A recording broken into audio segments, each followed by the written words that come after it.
Corona का दूसरा जो काल था वो ख़त्म हो गया है।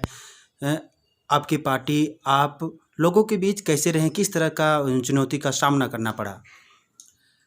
जी, मुझे बहुत ही खुशी है कि झारखंड सरकार या हमारे कांग्रेस पार्टी के नेता, हमारे कार्यकर्ता सभी लोग इस कोरोना काल में चौबीसों घंटा लोग लगे रहें।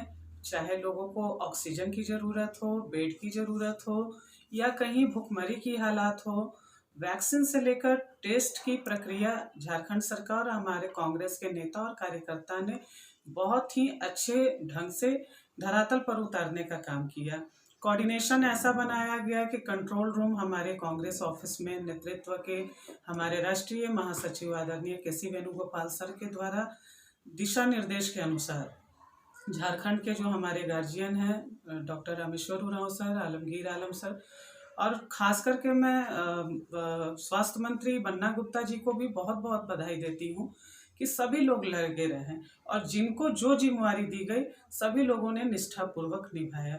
खुद मैं अपने क्षेत्र में लोगों को बना हुआ भोजन पर डे दिलवाने का काम की, लोगों को वैक्सीनेशन करवाया, लोगों को जागरूकता के माध्यम से घर घर जाके लोगों को जागरूक किया, टेस्ट करवाया, ऑक्सीमीटर से लोगों का ऑक्सीजन नापा गया और उसके बाद आपका जहाँ भी बेड की दिक्कत थी, जहाँ भी ऑक्सीजन का सब लोगों ने मिलकर किया और अपने अपने क्षेत्र को हम लोगों ने अच्छे से संभाला है। राज्य सरकार की चाहे फर्स्ट फेज़ की बात करें या सेकंड फेज़ की बात करें कोरोना में क्या नीति सबसे अच्छी लगी? किस तरह का कदम उठाए वो? जी, राज्य सरकार की सबसे अच्छी नीति लगी कि उन्होंने वैक्सीनेशन को मुफ्त किया। लेकिन मैं केंद्र सरकार की बात कहूँ, तो केंद्र सरकार ने इस कोरोना काल में जो सौतेला व्यवहार झारखंड सरकार के साथ किया, वो बिल्कुल ही निंदनीय है। मैं घोर निंदा करती हूँ एक झारखंड की बेटी होने के नाते। क्योंकि अगर आप सत्ता में रहें तो आप लोगों की मदद करें और नहीं तो कोविड में आप लोगों से खेलने का काम किए। आपको पता है कि कांग्रेस ने ही ये हल्ला बोला कि वैक्सीनेशन मुफ्त किया जाए। झारखंड सरकार ने पूरी जिम्मेवारी अपने ऊपर ले ली और वैक्सीनेशन मुफ्त कराया। केंद्र सरकार ने वेंटिलेटर का भी जो दुहाई लगाई कि हम वेंटिलेटर दे रहे हैं, वेंटिलेटर सारे यूजलेस थे, सभी में जंग लगे हुए थे और किसी भी पेशेंट का काम नहीं आया। तो झारखंड सरकार की और माननीय स्वास्थ्य मंत्री बन्ना गुप्ता जी का मैं सराहना करती हूँ, बहुत बहुत बधाई देती हूँ कि वैक्सीनेशन का जो काम है, लोगों को टेस्ट चाहे आरटी-पीसीआर हो या जो भी हमारा टेस्ट हो रहा था सभी झारखंड सरकार के द्वारा हो रहा था। घर घर जाकर सहिया सेविका लोग ऑक्सीमीटर से ऑक्सीजन लेवल चेक कर रहे थे। अनाज जहाँ पे नहीं मिल पा रहा था वहाँ पे भेजा गया। तो केंद्र सरकार की कोई भी इसमें भूमिका नहीं रही, हमें मदद नहीं मिला और ये जो आज लोगों की जान बची है, करोड़ों लोगों की जान बची, ये तत्परता दिखाते हुए। तो इसके लिए झारखंड सरकार और माननीय स्वास्थ्य मंत्री और मेरा कांग्रेस के नेतृत्व बधाई के पात्र है। लेकिन लगातार जो बात मुद्दा उठता रहा कि राज्य सरकार केंद्र के द्वारा जो है वेंटिलेटर की बात हो या ऑक्सीजन की बात हो कि वेंटिलेटर समय पर यूज ना करने से इंस्टॉल ना करने से इस ये लगातार बातें बीजेपी की तरफ से आ रही थी। देखिए, वेंटिलेटर की वो बात कर रहे हैं तो खिसियानी बिल्ली खंभा नोचती है और उनका वेंटिलेटर शुरू से ही जंग लगा हुआ आया हुआ था और क्या वेंटिलेटर से ही आप लोगों की जान बचा लेते हैं? वैसे लोग जो झारखंड में आप देख रहे हैं कि कितना पिछड़ा वर्ग है हमारा झारखंड और इसमें वैक्सीनेशन मुफ्त नहीं किया जाना, लोगों के टेस्ट पे ध्यान नहीं दिया जाना, लोगों को हॉस्पिटलाइज्ड कैसे करना है, बेड कैसे मुहैया कराना है, इस पे क्यों नहीं भाजपा के कार्यकर्ता, बीजेपी के कार्यकर्ता लगे रहे? आज वेंटिलेटर ही सिर्फ एक ऑप्शन था और भी तो ऑप्शन थे ना जिससे लोगों की जान बचाई जा सकती थी, लेकिन केंद्र सरकार के द्वारा कोई पहल नहीं रहा और साफ तौर से केंद्र सरकार ने नकारा है क्योंकि हमारे माननीय मुख्यमंत्री हेमंत सोरेन जी को जब कोरोना काल में सारे स्टेट के मुख्यमंत्री जो उनके सत्ता दल के हैं उनसे जब ओपिनियन ली जा रही थी तो हमारे माननीय मुख्यमंत्री जी को बोलने का मौका क्यों नहीं दिया गया और उनसे क्यों नहीं पूछा गया कि आपको क्या सुविधा चाहिए?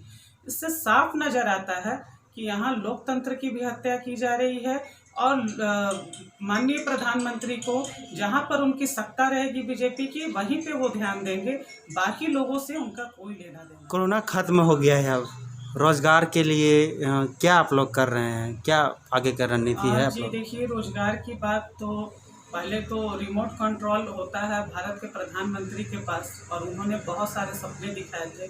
अभी आप देखेंगे कि महंगाई भी चरम सीमा पे है। कोरोना काल में लोग बेरोजगार हो गए हैं।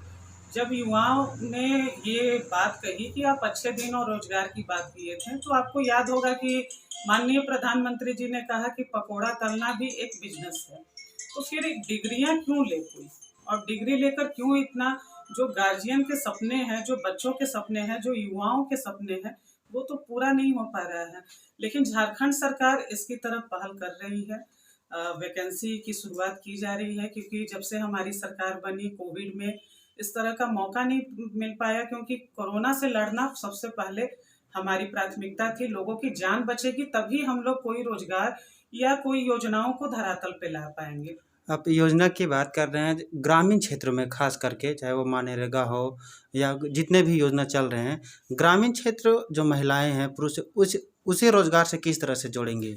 देखिए, ग्रामीण इलाकों में जॉब कार्ड जो मनरेगा से आता है, 100 दिन का जो काम दिया जाता है, लेकिन हम लोगों ने 200 दिन का काम मांगा है, क्योंकि 3 मंथ्स जो होते हैं, वो 3 मंथ्स में लोगों का अगर कमाते हैं तो फिर 9 महीना तो ऐसे ही है, तो 9 महीना अपने परिवार को क्या खिलाएंगे।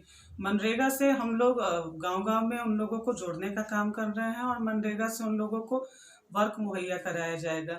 सेल्फ हेल्प ग्रुप, इससे हम महिलाओं को ग्रामीण इलाके में जोड़ने का काम करेंगे, और जोड़ भी रहे हैं। बहुत सारे ऐसे समूह हैं जो अभी बहुत अच्छा काम कर रहे हैं, चाहे वो मोमबत्ती का हो, अगरबत्ती हो, पत्तल हो, कटोरा, गिलास, ये सब बनाने का बहुत अच्छे से कर रहे हैं।